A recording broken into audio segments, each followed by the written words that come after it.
ओम शांति। आज 12 अक्टूबर 2023। आज के ईश्वरवाणी की मुख्य पंक्तियाँ हैं। मीठे बच्चे, श्रीमत पर चलो तो तुम्हारे सब भंडारे भरपूर हो जाएंगे। श्रीमत पर चलो तो तुम्हारे सब भंडारे भरपूर हो जाएंगे। तुम्हारी तकदीर ऊंची बन जाएगी।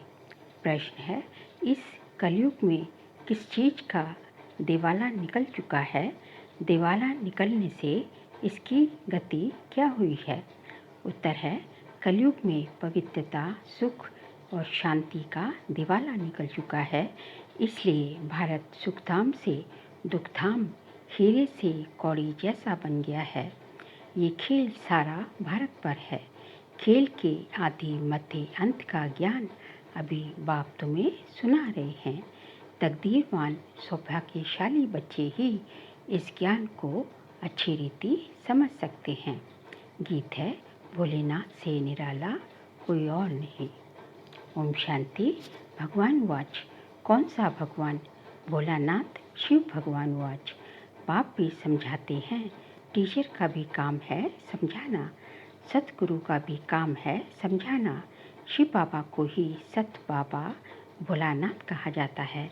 शंकर को भोला नहीं कहेंगे, उनके लिए तो कहते हैं आँख खोली तो सृष्टि को भस्म कर दिया। भोला भंडारी शिव को कहते हैं, अर्थात भंडारा भरपूर करने वाला।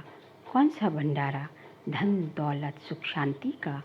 बाप आए ही हैं पवित्रता सुख शांति का भंडारा भरपूर करने। कलयुग में पवित्रता सुख शांति का दिवाला है, क्योंकि रावण ने श्राप दिया हुआ है। सब शोक वाटिका में रोते पीटते रहते हैं। भोलानाथ शिव बैठ सृष्टि के आदि मध्य अंत का राज समझाते हैं, अर्थात तुम बच्चों को त्रिकालदर्शी बनाते हैं। ड्रामा को तो और कोई जानते ही नहीं। माया ने बिल्कुल ही बेसमझ बना दिया है। भारत का ही ये हार जीत दुख सुख का नाटक है। भारत हीरे जैसा सॉल्वेंट था, अब कौड़ी जैसा इनसॉल्वेंट है। भारत सुखधाम था, अब दुखधाम है। भारत हेवन था, अब हेल है। हेल से फिर हेवन कैसे बनता है? उसके आदि मध्य अंत का ज्ञान सिवाय ज्ञान सागर के कोई समझा न सके। ये भी बुद्धि में निश्चय होना चाहिए। निश्चय उसको होता है जिसकी तकदीर खुलनी होती है, जो सौभाग्यशाली बनने वाले हैं। दुर्भाग्यशाली तो सब है ही। दुर्भाग्यशाली माना तकदीर बिगड़ी हुई है, भ्रष्टाचारी हैं। बाप आकर श्रेष्ठाचारी बनाते हैं, परंतु उस बाप को भी कोई मुश्किल ही समझ सकते हैं। परंतु उस बाप को भी कोई मुश्किल ही समझ सकते हैं, क्योंकि उनको देह नहीं है, शरीर नहीं है। सुप्रीम किसको? भगवान को। सुप्रीम आत्मा बात करती है, पावन आत्माएं होती ही है सतयुग में। कलयुग में सब पतित हैं। अनेक मनोकामनाएं लेकर जगदम्बा के पास जाते हैं, जानते कुछ भी नहीं। फिर भी बाप कहते हैं, जो जो जिस भावना से पूजा करते हैं मैं उनको उसका अल्पकाल के लिए क्षणभंगुर फल दे देता हूँ। जड़ मूर्ति कभी उसका फल नहीं दे सकती। फल देने वाला, अल्पकाल सुख देने वाला भी मैं ही हूँ, और बेहद के सुख का दाता भी मैं ही हूँ। मैं दुख दाता नहीं हूँ, मैं तो दुख हरता सुख करता हूँ।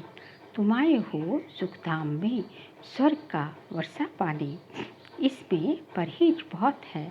बाबा समझाते हैं, आदि में है सुख, फिर मध्य में भक्ति मार्ग शुरू होता है, तो सुख पूरा हो दुख शुरू होता है। फिर देवी देवता वाम मार्ग विकारी मार्ग में गिर पड़ते हैं, जहाँ से ही फिर भक्ति शुरू होती है। तो आदि में सुख, मध्य में दुख शुरू होता है, अंत में तो महान दुख है। बाबा कहते हैं, आप सर्व का शांति सुखदाता मैं हूँ, तुमको सुखधाम में चलने के लिए तैयार कर रहा हूँ। बाकी सब हिसाब किताब चुकतू कर शांति धाम में चले जाएंगे। सजाएं तो बहुत खाएंगे, ट्रिब्यूनल बैठती है। बाबा ने समझाया है, काशी में भी बलि चढ़ते थे। काशी कलवट कहते हैं ना। अब काशी में है शिव का मंदिर, वहाँ भक्ति मार्ग में शिव बाबा की याद में रहते हैं। कहते हैं बस अब आपके पास आऊँ। बहुत रो रो कर शिव पर बलि चढ़ते हैं तो अल्पकाल क्षणभंगुर थोड़ा फल मिल जाता है। यहाँ तुम बलि चढ़ते हो अर्थात जीते जी शिव बाबा का बनते हो। 21 जन्म का वर्षा पाने के लिए जीव घात की तो बात ही नहीं। जीते जी बाबा मैं आपका हूँ, वह तो शिव पर बलि चढ़ते हैं, मर जाते हैं, समझते हैं हम शिव बाबा का बन जाएंगे, परंतु बनते नहीं हैं। यहाँ तो जीते जी बाप का बने, गोद में आए, फिर बाप की मत पर चलना पड़े, तभी श्रेष्ठ देवता बन सकते हैं। तुम अब बन रहे हो, कल्प कल्प तुम ये पुरुषार्थ करते आए हो। ये कोई नई बात नहीं है। दुनिया पुरानी होती है फिर जरूर नहीं चाहिए ना। भारत नया सुख धाम था, अब पुराना दुख धाम है। मनुष्य इतने पत्थर बुद्धि हैं जो ये नहीं समझते कि सृष्टि एक ही है। ये सिर्फ नई और पुरानी होती है। माया ने बुद्धि का ताला बिल्कुल लगाए बिल्कुल ही तुच्छ बुद्धि बना दिया है। इसलिए ऑक्यूपेशन जानने बिगर ही देवताओं की पूजा करते रहते हैं। इसको ब्लाइंड फेथ कहा जाता है। देवियों की पूजा में करोड़ों रुपया खर्च करते हैं, उनकी पूजा कर खिला पिला कर फिर समुद्र में डुबो देते हैं, तो ये गुड़ियों की पूजा हुई ना। इससे क्या फ़ायदा? कितना धूमधाम से मनाते हैं, खर्चा करते हैं, हफ्ता बाद जैसे शमशान में दफन करते हैं वैसे ये फिर सागर में डुबो देते हैं। भगवान वाज ये आसुरी संप्रदाय का राज्य है। मैं तुमको देवी संप्रदाय बनाता हूँ। कोई को निश्चय बैठना बड़ा कठिन है, क्योंकि साकार में नहीं देखते। आगाखा साकार में हो तो उनके कितने फॉलोअर्स थे, उनको हीरे सोने में वजन करते थे। इनकी इतनी महिमा कोई बादशाह की भी नहीं होती। तो बाबा समझाते हैं, इसको अंधश्रद्धा कहा जाता है, ब्लाइंड फेथ, क्योंकि स्थायी सुख तो है नहीं। बहुत गंदे भी होते हैं, बड़े बड़े आदमियों से बड़े पाप होते हैं। बाबा कहते हैं मैं गरीब निवाज हूँ, गरीबों से इतने पाप नहीं होंगे। इस समय सब पाप आत्माएं हैं। अभी तुमको बेहद का बाप मिला है, फिर भी खड़ी खड़ी उनको भूल जाते हो। अरे तुम आत्मा हो ना, आत्मा को भी कभी कोई ने देखा नहीं है। समझते हैं स्टार मिसल विकेट के बीच में रहती है। जब आत्मा निकल जाती है तो शरीर खलास हो जाता है। आत्मा स्टार मिसल है तो जरूर मुझ आत्मा का बाप भी हमारे जैसा होगा, परंतु वह सुख का सागर, शांति का सागर है। निराकार वर्षा कैसे देंगे? जरूरी विकेट जरूर है कि विकेटी के बीच आकर बैठेंगे। आत्मा अब ज्ञान धारण कर दुर्गति से सदगति में जाती है। अब जो करेगा सो पाएगा। बाप को याद नहीं करते तो वर्षा भी नहीं पाएंगे। कोई को आप समान वर्षा पाने लायक नहीं बनाते हैं तो समझते हैं पाई पैसे का पद पा लेंगे। श्रेष्ठाचारी और भ्रष्टाचारी किसको कहा जाता है, ये बाप बैठ समझाते हैं। भारत में ही श्रेष्ठाचारी देवताएं होकर गए हैं। गाते भी हैं हेवनली गॉड फादर, परंतु जानते कुछ भी नहीं कि हेवनली गॉड फादर कब आकर सृष्टि को हेवन बनाते हैं। तुम जानते हो, सिर्फ पूरा पुरुषार्थ नहीं करते हो, ये भी ड्रामानुसार होना है। जिसका जितना जिसकी तकदीर में है। बाबा से अगर कोई पूछे तो बाबा झट से बता सकते हैं कि इस चलन में अगर तुम्हारा शरीर छूट जाए तो ये पद पाएंगे, परंतु पूछने की भी हिम्मत कोई नहीं रखते। जो अच्छा पुरुषार्थ करते हैं वे समझ सकते हैं हम कितने अंधों की लाठी बनते हैं। बाप भी समझ जाते हैं कि अच्छा पद पाएंगे। ये बच्चा कुछ भी सर्विस नहीं करता तो वहाँ भी दास दासी जाकर बनेंगे।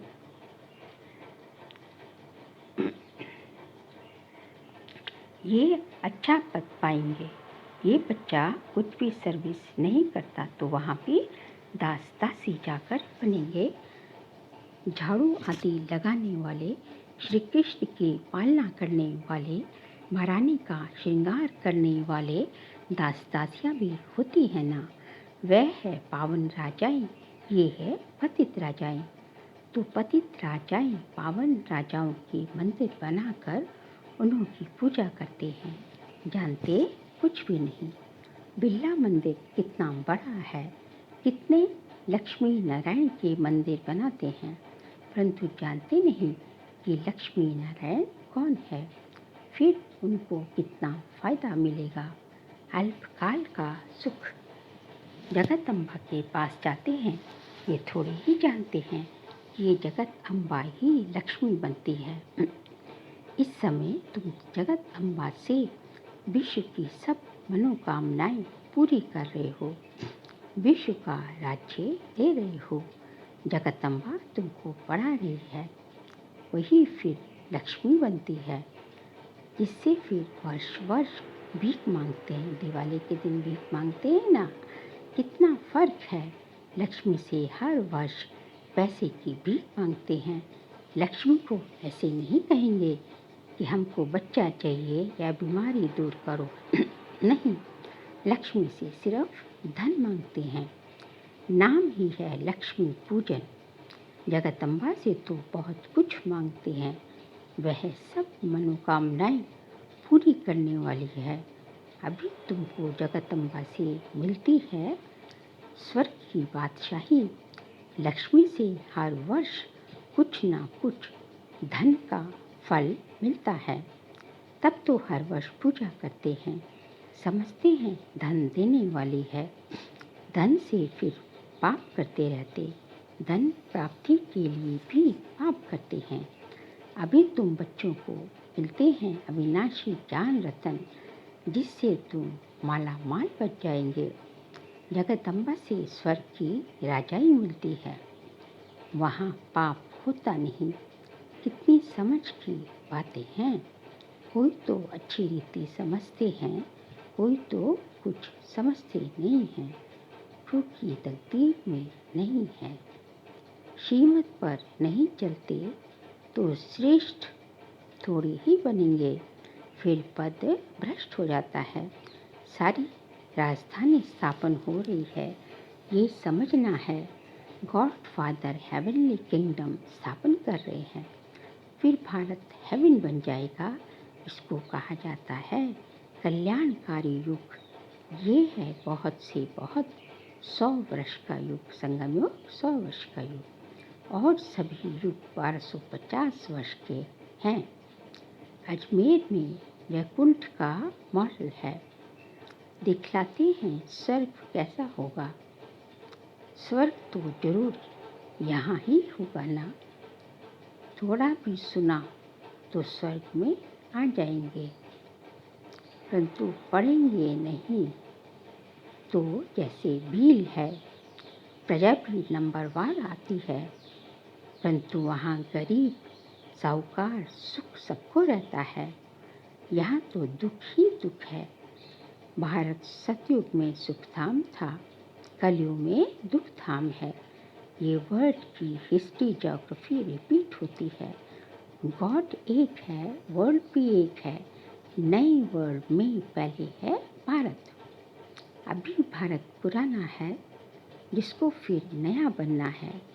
ये वर्ड की हिस्ट्री ज्योग्राफी कैसे रिपीट होती है ये भी कोई नहीं जानते और कोई इन बातों को नहीं जानते। सब तो एक जैसे नहीं होते। मरतबे तो वहाँ भी रहेंगे, वहाँ सिपाही लोग होते नहीं क्योंकि वहाँ डर होता नहीं। यहाँ तो डर है इसलिए सिपाही आदि रखते हैं। भारत में टुकड़े टुकड़े कर दिए हैं। सतयुग में पार्टीशन होता नहीं। लक्ष्मी नारायण का एक ही राज्य चलता है। पाप कोई होता नहीं। अब बाप कहते हैं बच्चे मेरे से सदा सुख का वर्षा ले लो। मेरी मत पर चलकर सदगति का मार्ग एक ही बाप दिखाते हैं। ये है शिव शक्ति सेना जो भारत को स्वर्ग बनाती है। ये तन मन धन सब कुछ इस सेवा में लगाते हैं। उस बापू जी में कृष्ण की आत्मा, उस बापू जी ने कृष्ण को भगाया, ये भी ड्रामा में था, परंतु उनसे कोई सुख नहीं हुआ। ये मिलेगा, ये होगा, मिलना है सिर्फ बाप से, भगवान से। बाकी ये तो सब खत्म हो जाएगा। जिन आँखों से दिखता है सब खत्म हो जाएगा, सरसों के माफिक पिस जाएगा। कहते हैं बर्थ कंट्रोल करो, उसके लिए माथा मारते रहते हैं, होगा कुछ भी नहीं। अभी थोड़ी लड़ाई शुरू हो जाए तो फेमन बढ़ जाएगा, एक दो में मारामारी हो जाएगी। अच्छा मीठे मीठे सिखल दे बच्चों प्रति माता पिता बाप दादा का याद प्यार और गुड मॉर्निंग। रूहानी बाप की रूहानी बच्चों को नमस्ते। हम रूहानी बच्चों की रूहानी बाप दादा को नमस्ते नमस्ते नमस्ते। सार के लिए पहुँच गए। जीते जी बाप पर बलि चढ़ना है, अर्थात बाप का बनकर बाप की ही कीमत पे चलना है। आप सामान बनाने की सेवा करनी है। अविनाशी ज्ञान रत्नों का दान कर जगदम्बा समान सर्व की मनोकामनाएं पूर्ण करने वाला बनना है। आज का पापा का वरदान है, सेवाओं में सदा सहयोगी बन सहज योगी का वरदान प्राप्त करने वाले विशेषता संपन्न भव।